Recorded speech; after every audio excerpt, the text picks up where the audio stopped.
Hello, എൻ്റെ best ഫ്രണ്ടിൻ്റെ വീട്ടിലോട്ടാണ് പോകുന്നത്. ഒരു 11:30 മണി കഴിഞ്ഞപ്പോഴത്തേക്കാണ് ഇറങ്ങിയത്. പപ്പയാണ് കൊണ്ടാക്കിയത്. 8 മുതൽ 10 വരെ ഞങ്ങൾ ഒരുമിച്ച് പഠിച്ചു. പിന്നെ അവൾ സ്കൂൾ മാറി, ഞാൻ സ്കൂൾ മാറി. ഞാൻ അവിടെ തന്നെ പഠിച്ചു. പക്ഷേ ഞങ്ങൾ ഭയങ്കര കമ്പനിയാണ് ഇന്ന് വരെ. അപ്പോൾ ഇതാണ് അനശ്വര. അപ്പം മറ്റുള്ളവരെ പറ്റി രണ്ട് നുണയൊക്കെ പറഞ്ഞപ്പോഴത്തേക്ക് ആൻറ്റി ചോറ് കഴിക്കാണ്ട് വിളിച്ച്. ചോറുണ്ടായിരുന്നു, പപ്പടം, തീയൽ, മോര്, മുട്ട പൊരിച്ചത്, നെത്തോലി തോരൻ, ഇതൊക്കെ കൂട്ടി നല്ല രീതിയിൽ ഫുഡ് കഴിച്ച്.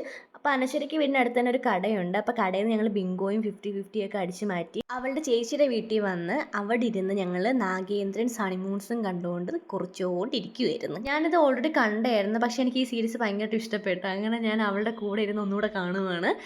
പിന്നെ ആ സമയത്ത് അച്ഛൻ്റെ അമ്മ വന്നിട്ടുണ്ടായിരുന്നു. അപ്പോൾ വന്ന സമയത്ത് ഉള്ളിവട മേടിച്ചുകൊണ്ട് വന്നായിരുന്നു. അങ്ങനെ അതൊക്കെ കഴിച്ച് പിന്നെ എന്നുണ്ടെങ്കിൽ ഭയങ്കര കാറ്റും മഴയും ഒക്കെ ആയിരുന്നു. ഒരു മരമൊക്കെ ഒടിഞ്ഞൊക്കെ വീണ്. അങ്ങനെ ഞങ്ങൾ അത് നോക്കിക്കൊണ്ടൊക്കെ ഇരിക്കുമായിരുന്നു.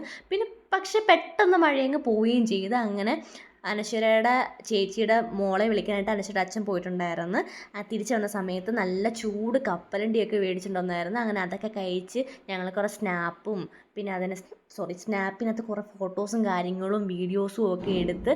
ഇതാണ് ചേച്ചിയുടെ മോള്, തൂലു എന്നാണ് പേര്. അങ്ങനെ ഞങ്ങൾ വൈകിട്ട് എല്ലാവരും കൂടി ഷട്ടിലൊക്കെ കളിച്ച് ഞാനന്നെങ്കിൽ കളിച്ച് വിയർത്ത് ഒലിച്ചിട്ട് ആൻറ്റിക്ക് എൻ്റെ ആയുധം അങ്ങ് കൈമാറി. അങ്ങനെ ആൻറ്റിയായിട്ടാണ് കളിക്കുന്നത്. പിന്നെ അത് കഴിഞ്ഞ് അനശ്വരയുടെ വീട്ടിലോട്ട് പോയി. നേരത്തെ ഇതും ചേച്ചിയുടെ വീട്ടിലായിരുന്നു. പിന്നെ ആൻറ്റിയായിട്ട് 10 നുണയൊക്കെ പറഞ്ഞ് അവിടെ ഇരുന്ന്. പിന്നെ പപ്പ വിളിക്കാൻ വന്ന് പോകുന്ന വഴിക്ക് പിന്നെ വീട്ടിലത്തേക്ക് എന്തരടേ പറയുന്നത്, വീട്ടിലത്തേക്ക് കുറച്ച് സാധനം മേടിക്കണ്ടായിരുന്നു. അപ്പോൾ അതൊക്കെ മേടിച്ച് തിരിച്ച് വീട്ടിലേക്ക് പോയി.